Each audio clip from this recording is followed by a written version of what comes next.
Yeah. I love my HBCU. And boy, I love it, love it. I love it, love it. I love my HBCU. And man, I hope my team they won. Yeah. I hope my team they won. Yeah. Man. I hope my team they won. I hope my team they won. Yeah. I tune into the HBCU Sports Lab to see if my team won or lost. If they lost, I'm quiet as a mouse. But if they won, keep tab. I'ma do the dab, yeah. Dr. Cavil, he know what he be talking about. Mike and Charles, they know what they be talking about. They compress the analytic data with the hip hop. If you know them like I know them, they gon' tell you if your team, if they won or lost, and who the ball. So listen to Professor, yes sir, and pay attention, cause he gon' teach a lesson. This is Dr. Cavil with Inside the HBCU Sports Lab with Mike Washington and Charles Bishop. Mike Washington is on assignment. Somehow he has gotten another assignment in Brazil. I'm still trying to figure this out and how I keep getting left off the manifesto in terms of the pilot and the boarding list. We need to go back and renegotiate our brotherhood, friendship, whatever you want to call it, with Mike Washington. So I know he's out there listening. A little hard to get in from there. He might sneak in here, so you got to watch him if he's too busy on a beach somewhere. That being said, welcome to episode 749 of Inside the HBCU Sports Lab radio show and podcast, the show that's covering the sporting HBCU dash for all things HBCU sports, for institutions large and small, from the NAIA to the NCAA. We share insights and information on the HBCU sports culture, HBCU athletic aesthetics to facilitate the story of HBCU athletic programs and the business of HBCU sports. I'm your host, Dr. Cavil, along with my co-host, Mike Washington, Charles Bishop. We're filming from our home studios and sending a signal live. KCWH 1230 AM studios with the Texas Radio Hall of Famer, multi-Hall of Famer, that is, Ralph Cooper, in the beautiful home at Texas Southern University from Houston, Texas.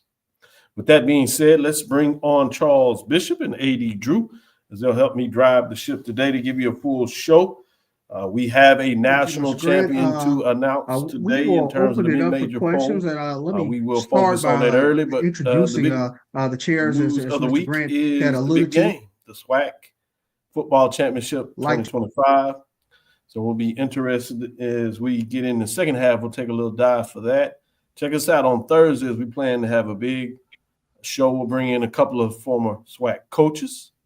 We'll bring in a championship quarterback or two. So we'll see what we can get done and look forward to Thursday. But today is time to get it on today. With that being said, Charles Bishop, how are you doing today? Doing well, Doc. I mean, it's championship week. I mean, looking forward to getting over to Jackson later on this week for the SWAC championship game. But, man, it's going to be really good. I think the SWAC championship game has quite a lot of buzz because both teams are so evenly matched. So it's going to be very interesting. Charles, since the teams are evenly matched and, we go back not only as business partners, but friends now, brotherhood and as well. And you even allowed me to jump the tank, go in the transfer portal, become a Jackson State fan, for a weekend championships. So I got a little feeling for this. I know what it is to win the championship. I had one way back 2009, but I forgot. It was so long. I forgot, to be honest with you.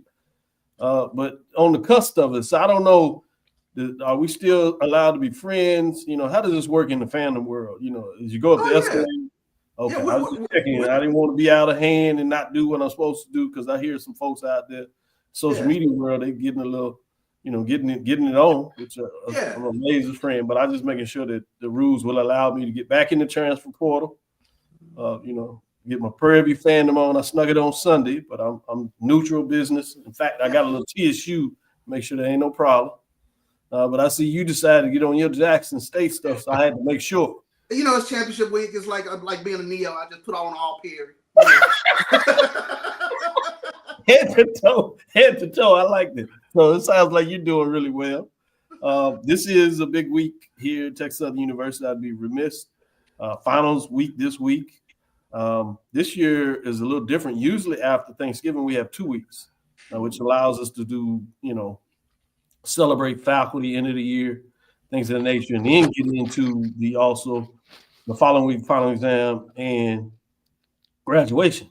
This year we put it all together. We got faculty week, department celebration, Christmas, Thanksgiving, almost all together, as well as graduation on Friday. And then, oh, by the way, we got a championship game to take place and a playoff game in terms of regional finals. So a lot of big stuff going on, real life, whether that is academically, athletically. But that being said, our mid-major guru of our show is none other than AD Drew. How are you doing today? Man, I'm fine. I'm just trying to be like Charles Bishop, man. My idol Thank you, Mr. here, Grant. Charles Bishop. We will open it up for questions, and let me start by introducing the chairs, as Mr. Grant had alluded to. Surprised him a little bit there. And while we have every right to be excited about the football game, and hopefully that you guys at about 4 o'clock on Saturday will still be cigar buddy. Only one of you all like on Saturday. The other one will have to hold the lighter. The other one will have to hold the lighter for the victor. But you know how that goes. Man, I'm just excited about that event that I just saw Charles on the band of the year coming up next week, Dr. Cavil. Everybody got their football teams that we're supposed to be that you're rooting for. We're down to 3 major teams, 1 mid-major team, but we still got 4 bands out there that's battling Dr. Cavil. So I just want to make sure that we keep everything into perspective and give Miles, Fayetteville State, Southern, and my beloved Florida A&M some love too. That's a good point. And when you think about some of those programs having a down football season, this is a way for fans to still be excited because they have a championship on the line. In this case, it just happens to be on the marching sports side, and we know how much important that is to the HBCU sports culture. So fascinating. I guess we're going to have to add that. We have the old saying that you want to start in Atlanta, end in Atlanta. Now we're going to have to think about the fact that some people want to do a trifecta. We want to start in Atlanta, end in Atlanta, both in terms of championships on the marching sports side as well on the football side. So it'll be fascinating to see can we get somebody to do the duo factor, start, finish, then can we get somebody to do it the trifecta? Wow. Well, we have had our second consecutive band that started in Atlanta and finished in Atlanta. That's true. Yeah. And the Marching 100 started in Atlanta with the BX Swag Challenge, ended with the Band of the Year. Now this year, the Human Jukebox started in Atlanta with the BX Swag Challenge and will end with the Band of the Year. Good one. I like it. Great points. Great points. Really exciting to see what a Band of the Year is with the trajectory of it. This is going to be a lot of fun watching it grow from year to year to year. Talking about folks in championship, we do have the first round of NCAA tournament. Florida A&M will represent the SWAC, and they will face off against the top seed, a former champion over a couple of years ago, and that is Texas. You know anything about the NCAA tournament for volleyball? The first round of games are played on campus, so the volleyball tournament will be played in Austin as the Florida A&M Rattlers travel for their first match Friday, December 5th at 7 o'clock. And then we have on the MEAC side of things, we have Coppin State volleyball to face the number 2 seed, Arizona State, in the first round tournament, as that game will be in Tempe, Arizona, to play number 2 Arizona State in the first round. That game is scheduled for Thursday, December 4th at 9 p.m. That's Eastern, so that is 8 o'clock Central Standard Time. And while the first one I said was 7 o'clock, that is 7 o'clock Central, so 8 o'clock Eastern if you want to catch those games. That being said, let me go to Charles and see what direction he wants to go in terms of HBCU news of the day. Well, big news coming out of Baton Rouge on yesterday as Marshall Falk. He was named the 22nd head coach of the Southern Jaguars, where he joins the Southern program after previously being on the staff at Colorado. Of course, Marshall Faulk, tremendous accolades, 3-time first-team All-American, 5th player in NCAA history to record back-to-back rushing titles, 2-time unanimous All-American, 1992, 1993, 3-time Heisman Trophy finalist, of course, a stellar career in the pros in terms of 2000 MVP, 7 Pro Bowls, but now he takes the helm of this Southern football team, this proud fan base. So it'll be very interesting to see, what this team kind of evolves into and how they get this program back on the right ship. Good stuff. Great points. It'll be interesting to see what that looks like. Seems like a lot of excitement.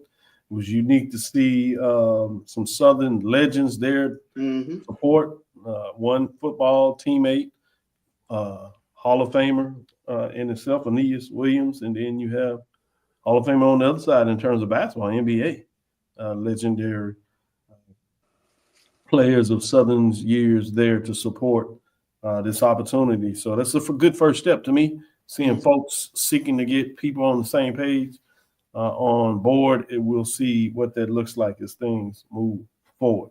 With that being said, let me go to you, AD. What's on your mind? Well, the SWAC announced their postseason awards on yesterday, and the all-conference teams were voted on by the league's head coaches and sports information director. To be considered for postseason award, a student athlete must have participated in a minimum of 50% of team games played this season. While we can go through the full list of first team and second teamers, let's get to the main awards. Head coach of the year, Tremaine Jackson, Prairie View A&M. Offensive player of the year, Andrew Body, Alabama State. Defensive player of the year, Quincy Ivory, Jackson State. Newcomer of the year, Quincy Ivory, Jackson State. Freshman of the year, Chase Bingman, Prairie View A&M. So congratulations to all those. If you want to get the see the full selections, first teamers and second teamers, you can log on to SWAC.org for that particular information, Dr. Cavil. So good stuff. Congratulations to those player of the year. Interesting when you think about that. Obviously, a lot of folks said Body would get it. Some people were wavering in terms of not finishing it. The other side was on the defensive side. I think they made a mistake, but a lot of folks thought it would be 2 for 2, and it looks like they went 1 for 2, particularly after the win by Southern in the Bayou Classic. I thought that may have sealed the deal in terms of what Kelby Givens. Yeah. Not the argument that obviously Jackson State, stellar year, stellar numbers, but fascinating to see how they played out on one side and not necessarily the other. Yeah, I think Kelby, although he did have an outstanding season, he would have almost had to have an Andre Dawson-like season in 1987 for the Cubs in order for him to come with that defensive player of the year on one of the worst teams in the SWAC this year. While his numbers were good, they weren't so far off the board. And people who may not be old enough to remember, Andre Dawson played on the last place Cubs team, but his numbers were so far off the board with 49 home runs that year. I don't remember the RBIs, batted over 300, where they had to give him, and I think right now he's the only person who ever win the MVP in baseball on the last place team. So. Yeah, it certainly is. And a great point when you make that, because Alabama State did have a stellar year in terms of how they finished. So great point there made. Let me go back to you, Charles. What else is on your mind? Yeah, well, we mentioned the first teamers and the second teamers, but let me just really quickly go through all SWAC first team. Offense, of course, was Andrew Body, a quarterback. The running backs are Ahmad Miller from Jackson State and Jalen Jennings from Arkansas Pine Bluff. The offensive lineman from Alabama State, Cameron Smith from Jackson State, DeAndre Towns Blue. From Alabama State, Elijah Baker. From Jackson State, Brian Williams Jr. And Calvin McMillan round out the offensive lineman. Calvin McMillan from Prairie View A&M. The wide receivers are Jalen Jones from Alabama State and Josiah Rockwell from Prairie View A&M. And the tight end is Trevante Abner from Alabama A&M. On the defensive side, first teamers, Quincy Ivory from Jackson State, Kelby Gibbons from Southern, Warren Robinson from Grambling State, Bryce Cage from Grambling State, Demarion Edwards from Alcorn, Denarius Hilliard from Arkansas Pine Bluff are the linebackers, as well as Reed Pulliam. And the defensive backs are Trevor Randall from Prairie View A&M, Tayshawn Sims from Alabama State, Antoine Watts from Bethune-Cookman, and Marcus Linzer from Grambling State. The first team specialist, place kicker Daniel Porto from Florida A&M, punter is Max Tulin from Bethune-Cookman, return specialist Javon Ross from Bethune-Cookman, and the long snapper. Interesting, long snapper out there. Cole Hash from Bethune-Cookman. I got a question about SWAC first team with SWAC selections. Well, most conferences have gone to 3 wide receivers and 5 defensive backs. Interested that the SWAC still has a traditional 4-3. 4-3 and 2 running backs, 2 wide receivers. Just an interesting take on those selections. Yeah, I think that's a great point when you look at it that way, from that perspective. Let's take our first break, come back on the other side. Let's get into mid-major talk, specifically about what took place this past weekend. And let's name our mid-major HBCU champion. We'll do that formally by going through the poll rankings. I will say that we have a unanimous vote, first time since 2023 when Benedict Tigers, the first year getting it done in that matter. That being said, I should say their actual second year when they ran the table regular season. Let's take our first break and come back on the other side.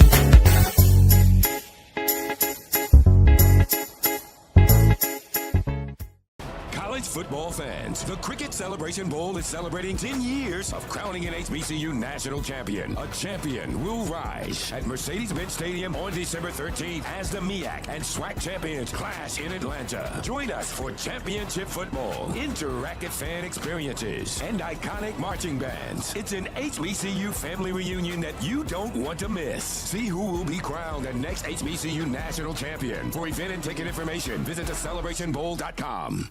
For over 30 years, HBCU Image has been more than just an apparel store. We've been a movement, a statement, a legacy. We celebrate the pride, the purpose, and the culture that make historically black colleges and universities legendary. Whether you're a student or a lifelong supporter, our gear lets you wear your HBCU story with confidence and style. Because when you wear HBCU Image, you're not just wearing clothes. You're wearing culture. You're wearing pride. You're wearing purpose. HBCU. With over 25 years of serving our communities, Destiny Financial Services, a division of Global Life, is here to help you and your family through difficult times. From cancer care to accidental industries to cardiac care, we all know that there are times that you can't control what happens in your life, but you can be prepared to weather the storm when it comes. Call DFS at 877-300-8269 or visit the website at www.globelifeinsurance.com. That is 877-300-8269, or again, the website at www.globelifeinsurance.com. ESPN Events presents Red Lobster Band of the Year, a title reserved for elite HBCU marching bands. A season-long competition that culminates in Atlanta on Friday, December 12th. Drum majors, percussion, drill, auxiliaries, musicality. All aspects will be examined by the toughest judges in the world of college bands. 4 will qualify for the big stage, where national champions will be crowned. Follow us on social media for rankings updates throughout the season. And join us in Atlanta on December 12th. For event and ticket information, visit bandoftheyear.com. press the analytic data with your hip hop. If you know them like I know them, they gon' tell you if your team, if they wanna lose, and who the ball. So listen to Professor, yes sir, and pay attention, cause he gon' teach a lesson. This is Dr. Cavil with Inside the HBCU Sports Lab with Mike Washington, Charles Bishop. Today we have none other than Professor Bishop and Professor Drew. Let's get right into these rankings and tell you about the big game that was played last week. We did share that space on Sunday in terms of when we traditionally do our mid-major. We talked about that matchup that featured number 1 and number 2 in the NCAA playoffs. And with that being said, let's look at last week's ranking. As you just saw what it looked like last week. But the matchup of the week was a playoff game, NCAA Division II playoff game in Albany, Georgia, where Benedict traveled down for the 3rd time this year, and they faced the Golden Rams. It remembers with Talladega a couple of years ago when they had a trifecta, when they were the 2nd best team in the country, but that other team was also in their conference, so they were literally the 2nd best team in the conference as well. Playing that team 3 or 4 times and just could not get over that hump, including the championship game, a national championship game.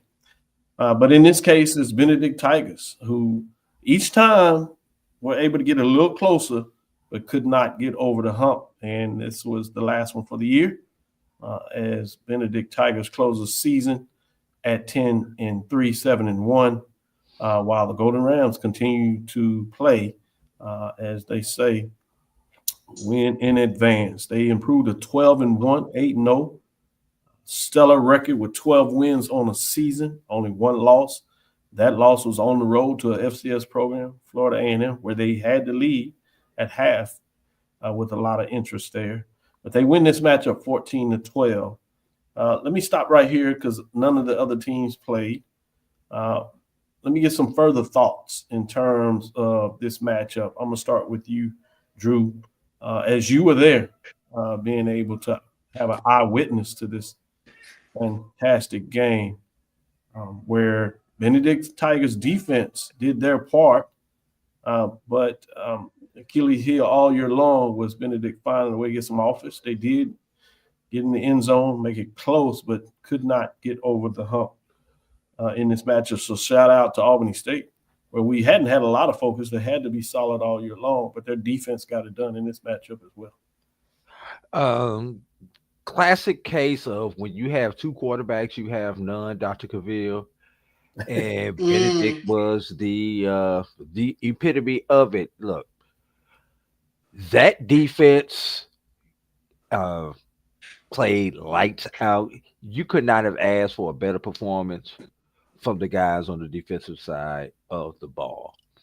But when the defense does their job, it gives the offense the ball 2 times inside of your opponent's 40-yard line, and all you're able to muster is 6 points total out of it. It's not good. When your defense does not allow the other team to cross midfield for a quarter and a half, Dr. Cavil. Wow. And you're not able to take advantage of it. If Benedict has a quarterback, Benedict is probably still playing. Wow. And when they say styles make fights, Benedict has 3 losses on the year. You see the dash after the 10, Dr. Cavil. It's a 3. All 3 of them are to the same team. Yeah. So when you say styles make fights, Albany State was the only team, not only in the SIAC, but in NCAA on their schedule, that was able to take advantage and expose the fact that Benedict's quarterback play was not where it needed to be a championship level. Benedict plays anybody else, they're probably still alive in the playoffs. Unfortunately, they had to play Albany State for the 3rd time. That's a great point. Charles, Where are you going with your analysis of this matchup? Well, I'm just curious. I mean, just going forward, will Albany State see a defense better than Benedict going forward? I mean, even looking at the matchup this weekend, I mean, just the fact that Benedict gets after the quarterback the way they did, and then they sacked Isaiah Knowles 6 times. I was just curious as I started just kind of going through the stats. I'm like, wow, they've beaten Benedict 3 times this past season, but is there a defense or a defensive line that gets after the quarterback more than Benedict? Defensive line, no. Mm-hmm. And should Albany State win, they probably won't see a defense at this level unless they until they get down into you guys' neck of the woods down there in Beaumont, Texas, everybody. Mm-hmm. So and obviously if you don't know, they actually re-rank the teams when they get to the Final Four, 1 through 4, based on who advances to those. So, but even still, I don't think they're going to be facing a defense this particularly good, especially the front 4. There may be some back 7s that may be comparable, but I don't think anybody has a front 4 Division II football as good as this Benedict team, including Albany State themselves. They have a great defense. They got a great defense too, right? But their front 4 is not what Benedict's front 4 is. Mm. Amazing. Oh boy, at least they got to take advantage of it. I hate that they couldn't win a championship, but they did a lot of things for school history in terms of getting this far in the playoffs, and just had to have a team in their conference. That's the way. And sometimes that's how the cookie crumbles, as they say. And I think this is the first time that 2 SIAC teams have actually met at least that deep in the playoffs before. Wow. Yeah. Great point. Let's get into the final rankings. We'll start with week 13. Again, this will be our final rankings in terms of no team dropped out. We will go over those receiving votes, all that stayed the same. Allen Yellow Jackets, Livingston Blue Bears, and Edward Water Tigers, all with 5-5 records. Conference-wise, and out of the SIAC, Yellow Jackets were 5-3. Livingston Blue Bear out of the CIAA were 3-4, and Edward Water Tigers finished 4-4 in the conference race. Let's get into the top 7. When we look at number 7, Virginia State Trojans finished at 6-4, 4-3, 145 points, 7 in the poll ranking. They've been there as things started, and they ended the season in the CIAA championship game. At number 6, you have Fayetteville State Broncos, 6-4, 6-1, 146 points, and remain 6. Remember, they had that classic matchup with Johnson C. Smith, and that ended their season with that tough loss. Credit to Johnson C. Smith getting over hump in terms of putting themselves in a position to play for a championship. And they did that essentially at that win over Fayetteville State. Had some business they had to do with the final weekend, but they took care of that as well. Let's get into number 5. At number 5, we have Kentucky State Thoroughbreds, 9-3, 7-1. One of the teams of this year, certainly one of the surprises of this year, 168 points, and enter at number 5, make it to the playoff out of the SIAC. Tremendous season, and credit goes to the Thoroughbreds as they are a top 7 team at number 5. At number 4, we have none other than the Virginia Union Panthers, 9-4, 7-0, 170 points, finished at number 4.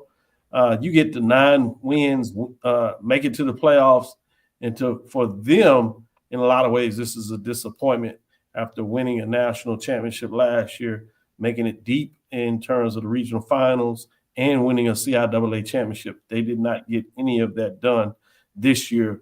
Be interesting to see how they will move forward. Have a hot coach, Dr. Parker. Will anybody try to pick him off in terms of the FCS level with some of the vacancies out there? We do have one in Hampton. A lot of people see it as a good fit. We'll see if that is the case. Let's get into the top 3.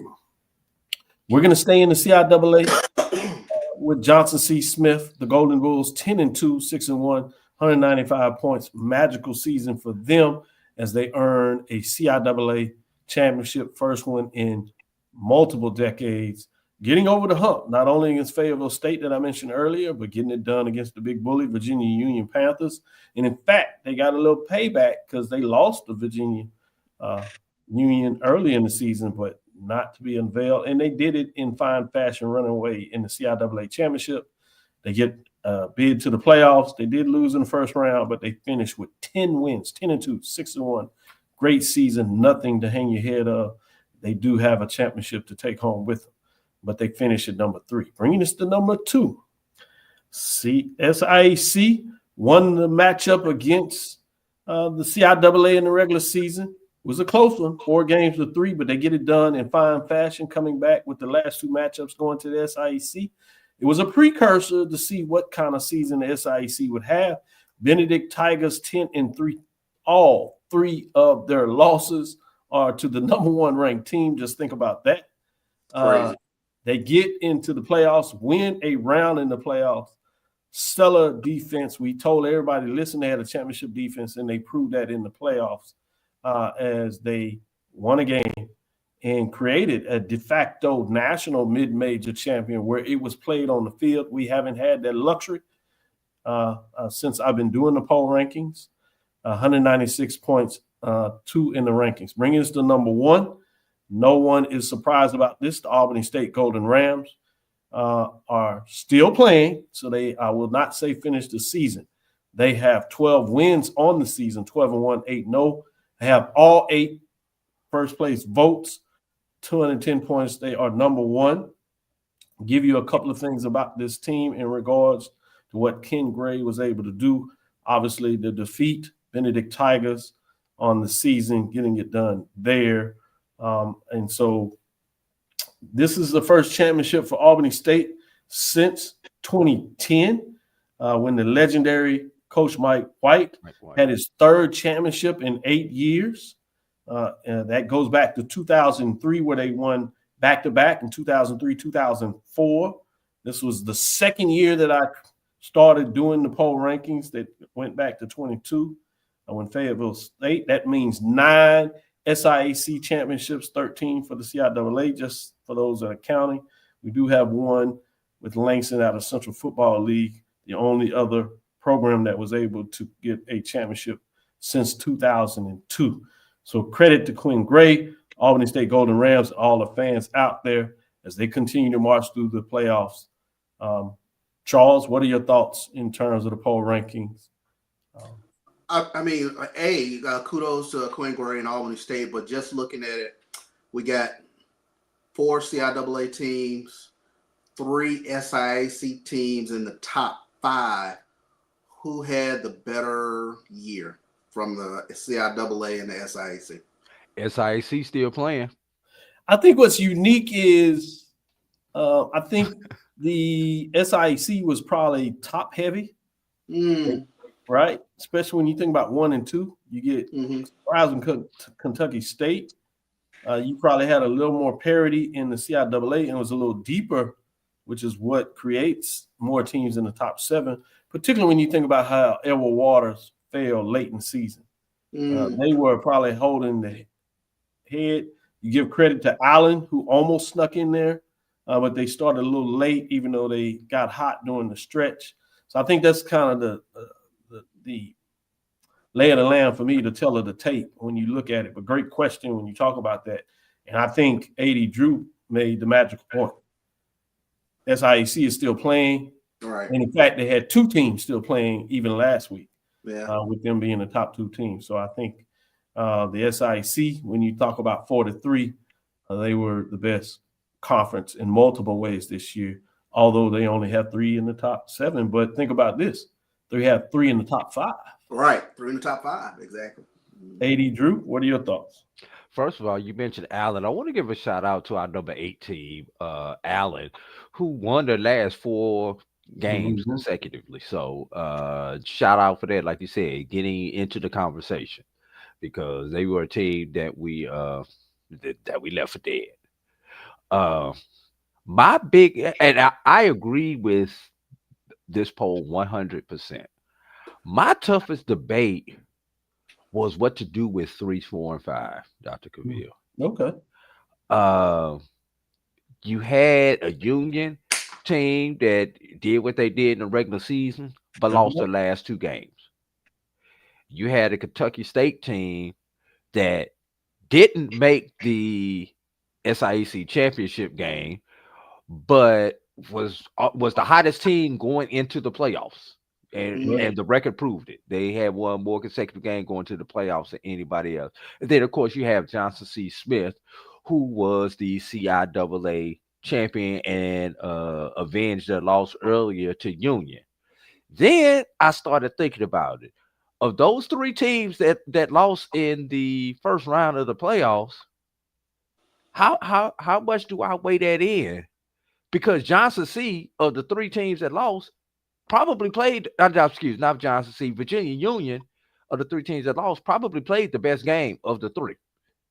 So, Kentucky State looked like a horse in headlights. We'll use a horse in headlights instead of a deer in headlights. And Johnson C. Smith, a little bit of the same way. Union looked like they had been there and played like they had been there, just coming up a little bit here short. So that was what my toughest debate was. This is actually how I voted 1 through 5, Dr. Cavil, but it was kind of tough figuring out 3, 4, and 5, because 1 and 2 was, like I said, whoever won that game was gonna get my vote. Good stuff, good breakdown, and great insight in terms of the consternation you had about filling out your top 7, essentially top 10 in the rankings. With that being said, let's quickly stay here. Let's look at this matchup. Newberry Wolves, as we say officially, Albany State does win that HBCU national champion as we do our rankings. Newberry Wolves, 11-1, 8-1 at Albany State Golden Rams, number 1 in the seed, 12-1, 8-0. So this game will be in Albany. What are your thoughts, Drew, in terms of this matchup? On paper, Albany State may have a slight advantage. One advantage that they have is with their running game. This Newberry team gives up, I want to say, about 180 yards per game. Well, if we know anything about Albany State, they will Tiant Weiss you to death. Yeah. So they have no problem running the ball, especially when they get up. They will take the air out the ball and still wind up putting 40 points on you. So that's one thing to look at when it comes to Albany State. But I want to talk about Reed Sharpia, the quarterback for Newberry. On the season, 279 of 401. That equates to 69.6% for all you math nerds out there. It's almost 70%. Jeez. How many fingers I got up on my hand? 5. 5. Albany State is hoping to pick up that interception, the number 5 interception. He's only thrown 4 all season long in 400 attempts. That's crazy. Yeah. That's one. Think about that. That's 1 interception per 100 attempps. Where do you see that at? He's passed for almost 3,400 yards with 28 touchdowns. He's averaging 282 yards per game. So the back 7 of the Dirty Blue defense is going to have back 7, back 8, back whatever of it is going to have fun in this particular game. Also have to look out for Quez Spells, running back from there. He's only averaging 32 yards a game, but they have a couple of backs there to keep me honest. Quez Spells along with Brunson, Kenmaine Brunson. They have a couple of keeping honest backs there. So just a little bit soft. I'm gonna let Charles get into to a little bit of it. You can talk about those receivers that they got out there, Charles. I want to leave a little meat on the bone for you, so I didn't want to get into the receivers and everything else, though. No, the meat that I had was Reed Sharpia. I mean, I was just taking a look at him.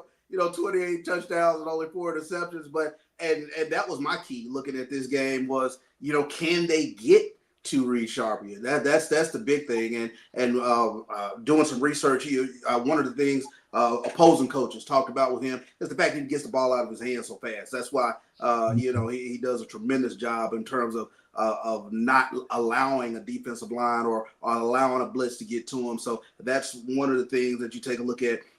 Tyrell Gainey, third in SIC in interceptions this season. He has 4 overall. Albany State is third in the SIC in interceptions. So I think you touched on it. I mean, can the back half of that Albany State defense, can they hold up against what we know is going to be a team that's going to throw the football? They have good balance. You mentioned Quez Spells, but I think one of the big things is just, can you get Reed Sharpie on the ground? I think that's going to be huge. And like you said, you get your running game up and going. You're playing at home, correct?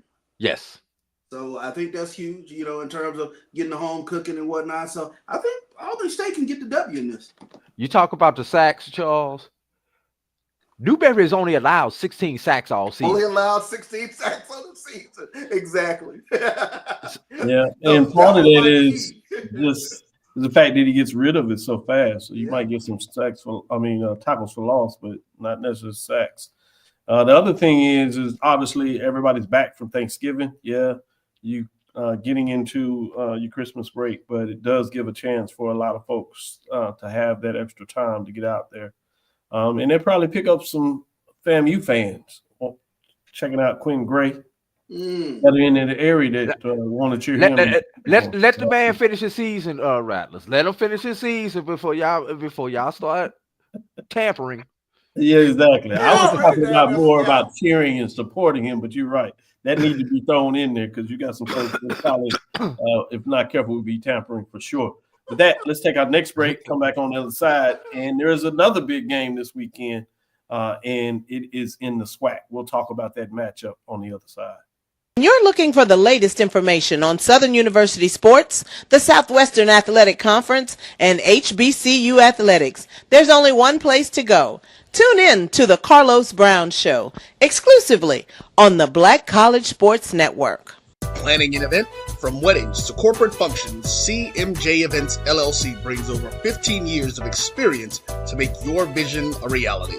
Based in Metro Atlanta and serving statewide, even internationally, we provide versatile event planning and authentic catering cuisines tailored to your needs. Whether it's pre-game meals for student athletes, fundraisers, weddings, corporate functions, CMJ Events LLC is your one-stop solution for exceptional service and unforgettable food. Our diverse culinary heritage means we cater to all cultural taste, dietary needs, and food restrictions, making every meal uniquely yours. Let's make your next event unforgettable. Visit us on all social media at CMJ Events LLC or email us at cmjeventsllc@gmail.com. Also give us a call at 404-664-3882 so that we can start planning now. College football fans, a champion will rise in Atlanta on December 13th. MEAC champion, SWAC champion, the 10th Cricket Celebration Bowl, crowning an HBCU national champion. For event and ticket information, visit thecelebrationbowl.com. Since 2002, Empowerment Resources, Inc., a nonprofit organization, has empowered more than 1,500 youth and adults in Duval and surrounding counties. Through its programs, Journey into Womanhood, Girls Mentoring, Life Skills for Teens, and Parenting Education Coaching. To get involved with programs, volunteer, or donate, visit www.empowermentresourcesinc.org. Follow us on social media, facebook.com/empowerment.resources and instagram.com/empowermentJAX. For over 30 years, HBCU Image has been more than just an apparel store. We've been a movement, a statement, a legacy. We celebrate the pride, the purpose, and the culture that make historically black colleges and universities legendary. HBCU Image, a Kenny T's company. ESPN Events presents Red Lobster Band of the Year. Returning to Atlanta on December 12th, 4 bands will qualify for the big stage, where 2 national champions will be crowned. Follow us for rankings updates throughout the season, and join us on December 12th. For event and ticket information, visit bandoftheyear.com. Compress the analytic data with your hip-hop. If you know them like I know them, they gon' tell you if your team, if they wanna lose, and who the ball. So listen to Professor, yes sir, and pay attention, cause he gon' teach a lesson. This is Dr. Cavil with Inside the HBCU Sports Lab. Let's go ahead and get into this matchup. It is a top 7 matchup, top 4 particularly. I have it as number 2 versus number 4. Prairie View comes in as we get into this matchup. They will play on the road while they have both the same conference record, 7-1.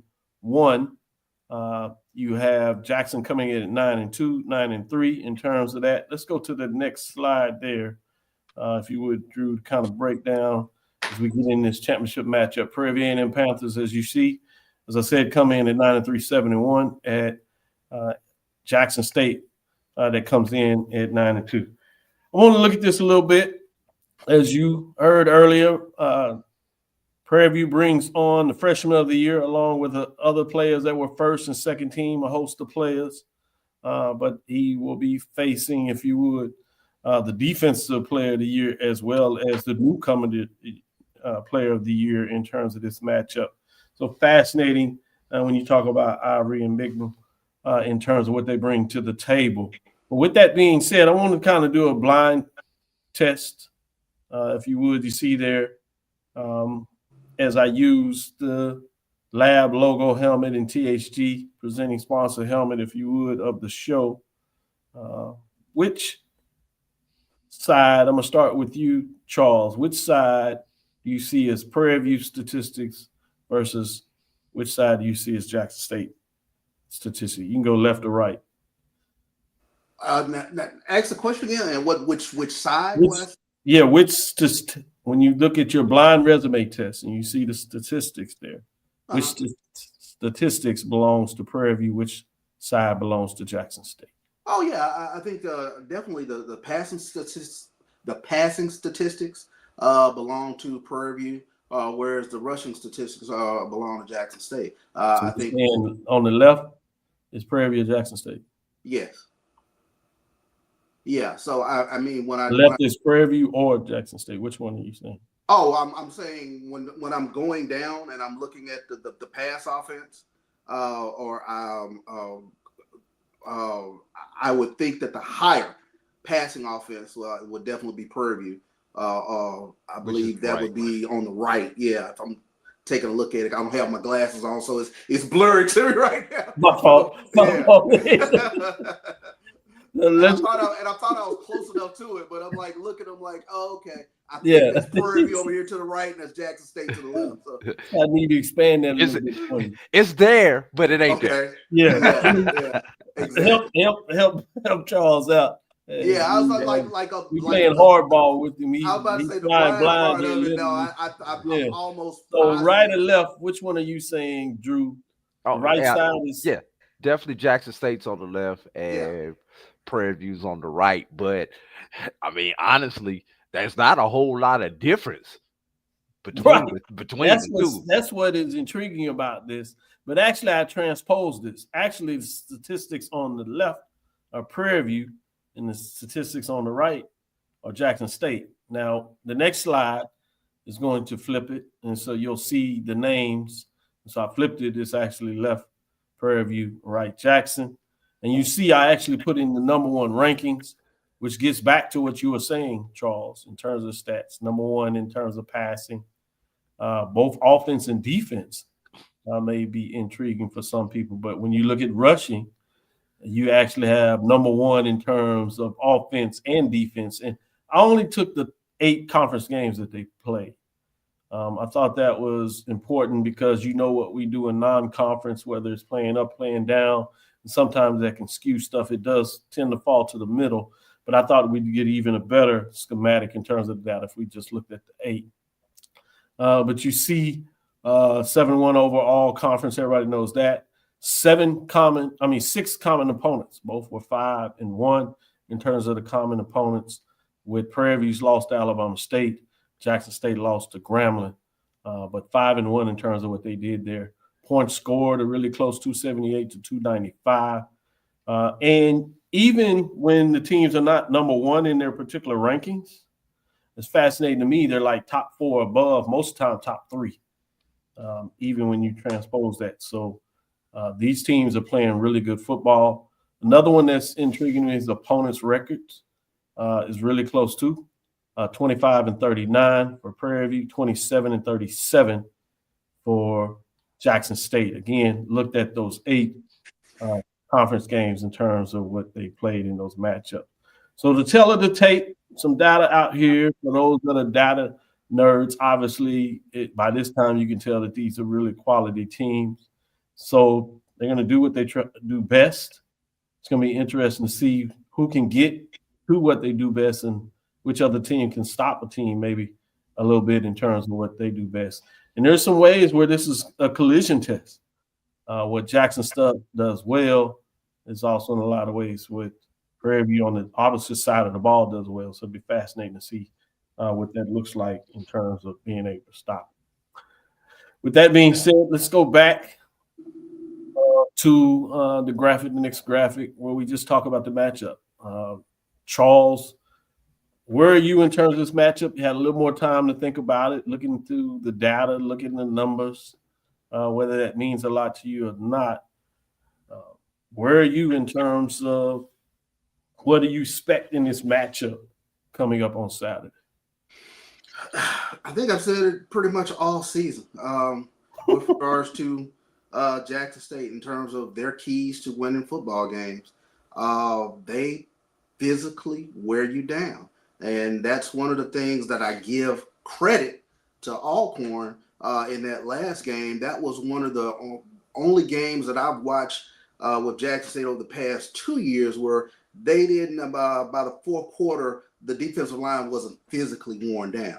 And you really kind of see Jackson State kind of break some big runs in the fourth quarter. So just from that standpoint, Jackson State's running game, if they get to my magic number for them is 200 yards, and you know the statistics kind of bear it out. When they rush for over 200 yards, they're pretty difficult to deal with. That being said, you know when Prairie View is throwing for over 200 yards, that they're doing a great job of winning those games as well. So I think it's one of those classic deals. Is testing Jackson State secondary, which if you're going to look at an Achilles heel with regards to the defense, it will probably be the secondary.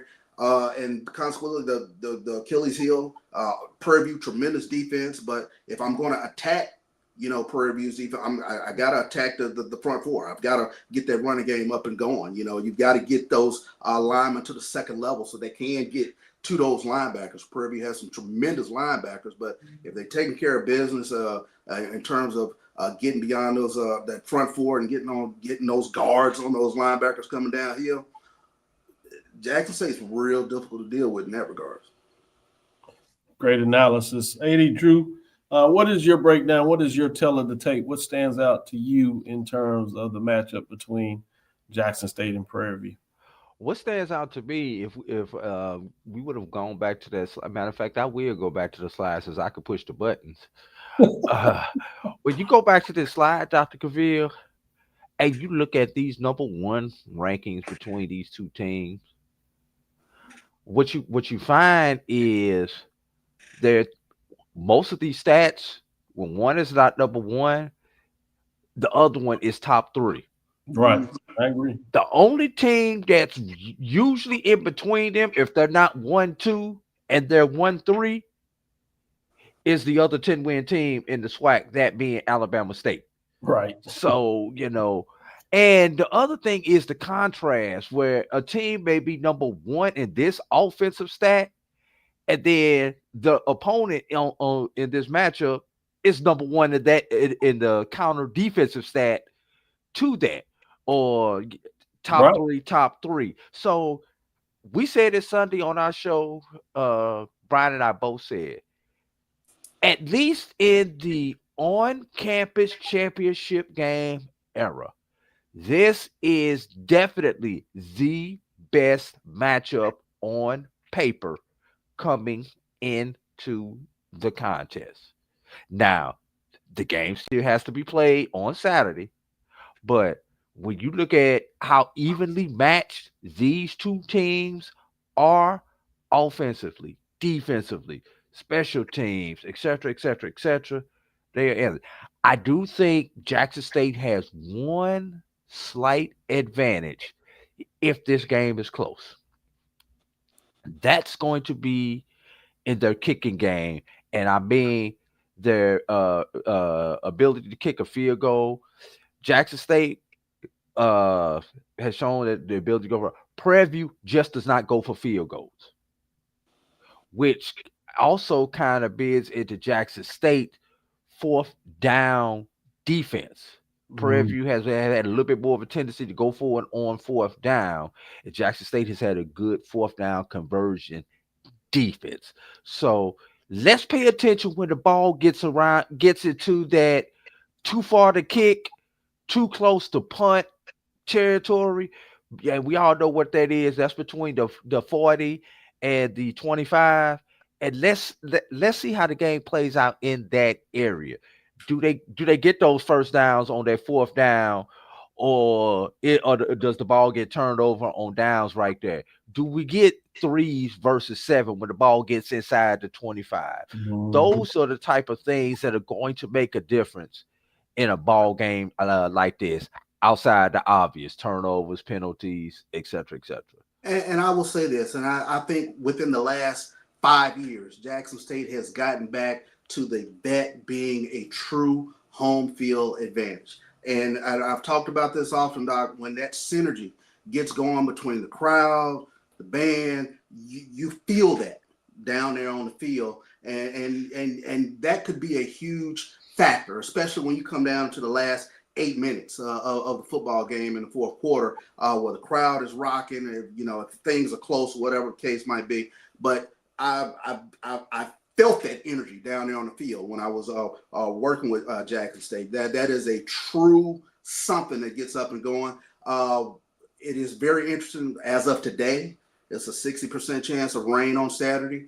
We'll see what that does to the attendance. But it also can deal with the style of play as well. So while it may hurt you on one side, it could help you on the other side. But yeah, that weather with the rain, and not only that, it's going to be cold. Yeah. So there's one thing about being wet, but there's another about being wet and cold. So I'm fascinated to see a lot of ways how that plays out, even though there's a lot of excitement for folks around this game. So interesting when you look at the coaches. I think coaching is even. I mean, both of these teams have played for conference championships, played for national championships, played really well in that. Obviously, TC Taylor has a championship in terms of what he was able to do at the Cricket Celebration Bowl. But I also think Jackson, even in the conference, people forget that on the field, at least he won a championship at Texas Southern as assistant coach over there. So he's familiar with that framework caveat that championship was taken away from Texas Southern in terms of violations. But interesting when you look at that from that perspective in terms of the coaching side of this. Assistant coaches on both sides are deep, talented assistant coaches. Both teams have assistant coaches that if things play in their favor, could be in positions to be head coaches themselves. Very talented on both sides of the ball. Great question, Emmett Jones. Yeah, and I've got that. I'm sitting here looking at it myself. Go ahead, Dan. Go ahead. No, I mean, you take red zone offense. Jackson State second in the SWAC. Prairie View right there at third in the SWAC. Red zone defense. Jackson State number 1 in the SWAC. Prairie View right there in the top 5. Prairie View sitting there at number 4 in the SWAC in terms of red zone defense. Yeah, I tried to look up all the stats I could see, and like if they weren't number 1, as Drew said, you said as well, both of them are neck to neck in like 2, 3, no lower than 4 in just about all statistical categories across the board. So it'd be fascinating. It'd be interesting to see, does this game play out the way that it looks statistically on the field? And everybody's looking for an edge. Everybody's looking to see how to point it outside of your fandom. Obviously, if you're a Jackson State fan, you believing that the Tigers would get it done. If you're a Prairie View fan, you're believing the Panthers are right for this time. So interesting that. Take our last break. I want to come back and give AD Drew a chance to do a little bit of a monologue that he wants to provide. And so we'll do that before we call it a show. Let's take our last break bring it back for AD Drew to do a monologue. This is the Dean of the College of HBCU Sports, Kenyatta Cavil of Dr. Cavill's Inside the HBCU Sports Lab with Mike Washington and Charles Bishop. Come mix it up in the lab where the course lecture is in session every Tuesday from 6 o'clock p.m. Central Standard Time on Facebook Live, YouTube Spreaker, or the BCSN app, as we discuss all things about the HBCU sports culture, including exploring the week that was in the sporting HBCU diaspora, as well as the upcoming week of HBCU sports. With me, the Dean, the College of HBCU Sports, on Dr. Cavill's Inside the HBCU Sports Lab with Mike Washington and Charles Bishop. Course lecture dismissed.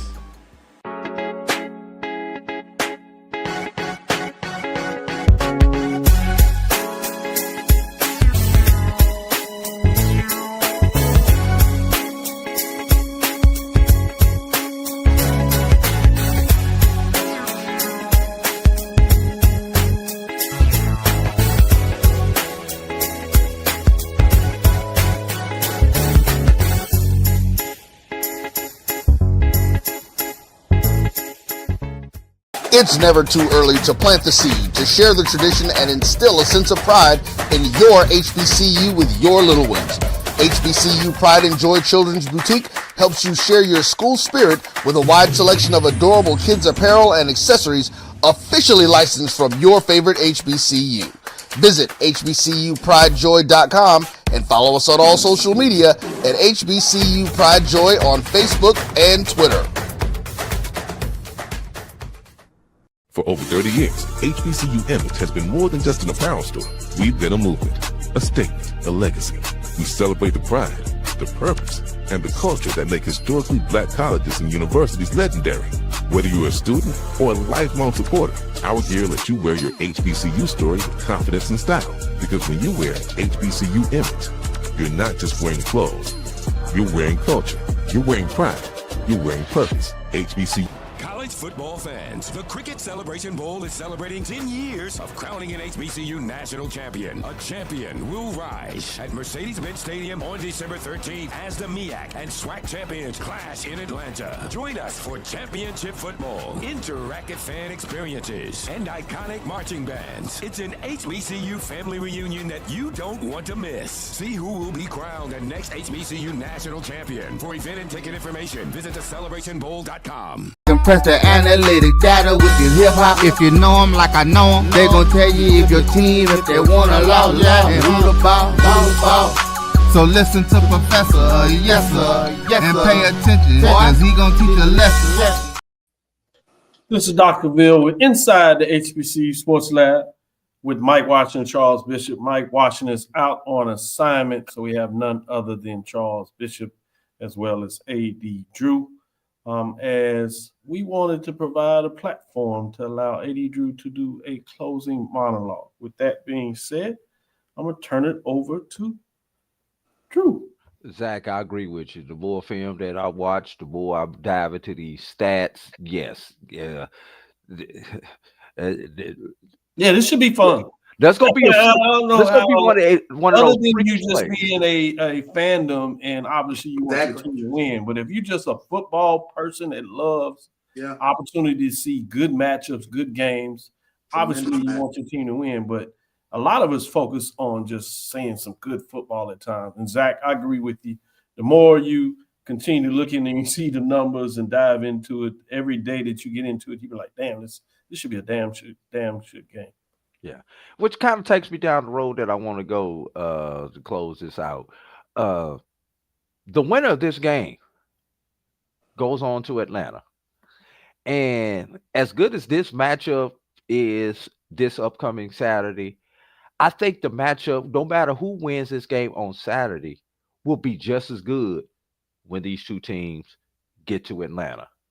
So with that being said, if you have not purchased your tickets for the Cricket Celebration Bowl, our Super Bowl, you need to go ahead and get your tickets.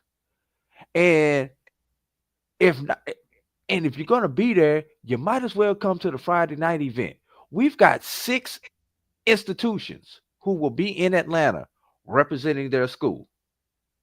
South Carolina State, whoever wins the game on Saturday, Florida A&M, Southern, Miles, and Fayetteville State. Support them. Show up. They need to see. Yes, it's important that we watch if we cannot show up. But if you're in Atlanta, Georgia area, anywhere in the state of Georgia, Alabama, North Carolina, Tennessee, drive those couple hours and come on down to the A and put your butt in the seat so these people can see you. And they can not only can they see you, but they can feel your energy. That was number one. But my real point that I wanted to get into yesterday was the 60th anniversary, 70th anniversary of the Montgomery bus boycott. So those who do not forgot the sacrifice of those who led the bus boycott to give us some of the rights that we have today, please go back and restudy your history with Rosa Parks, Dr. King, Ralph David Abernathy, Fred Gray, and a lot of other people who were part of that movement. But today is National Day of Giving.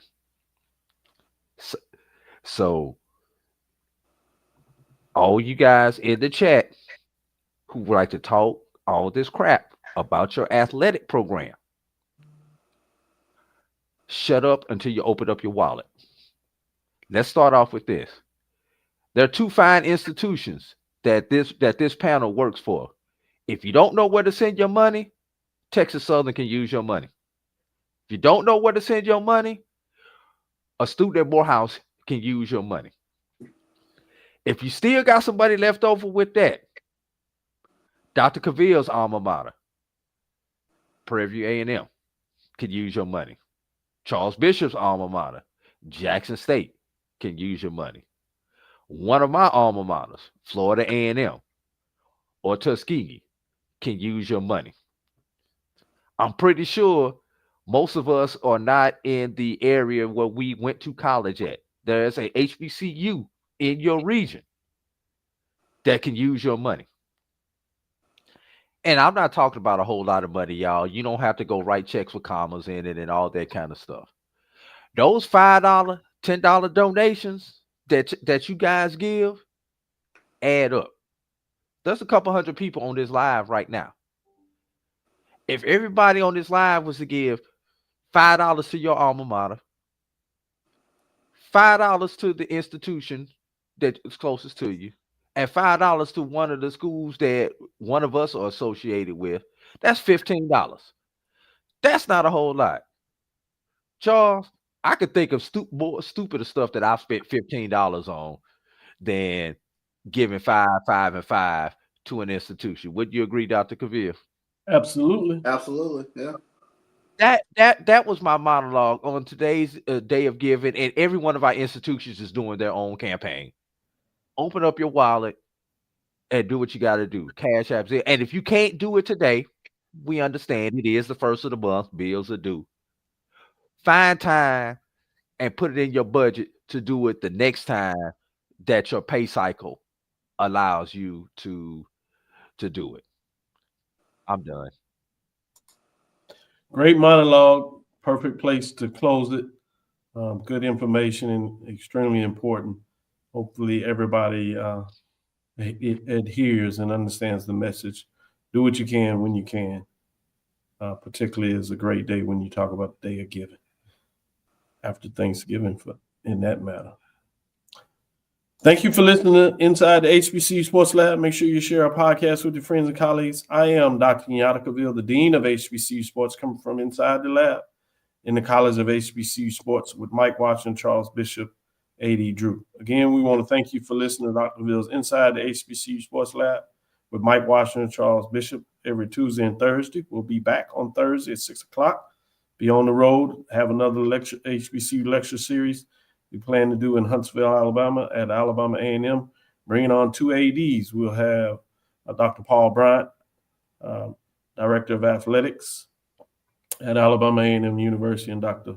Mickey Allen at Tennessee State University. They have a basketball game scheduled for tomorrow night, so we'll take advantage of that and get those two ADs together, talk a little bit about the program, HBCUs, AI, obviously transfer portal, NIL, and other things that are important in this area. So I wanted to give a little shout out and plug for that. So look forward to that. We do plan to stream it as well, so we'll get that information out to you as soon as we can. We'll be back Sunday morning. We'll be talking about a champion and who gets to go to face off against South Carolina State out of the MEAC, representing the SWAC in next week's Cricket Celebration Bowl. That'll be fun as we talk about that. And we'll add a little talk for the marching sport. Keep your eyes on that as well. With that being said, we look forward to Thursday to give you your latest news of the lab. Follow me, Dr. Kenyatta Cavil. That's on Threads, Facebook, Instagram, DrKenyatTaCavil. Inside the HBCU Sports Lab 1 on Facebook.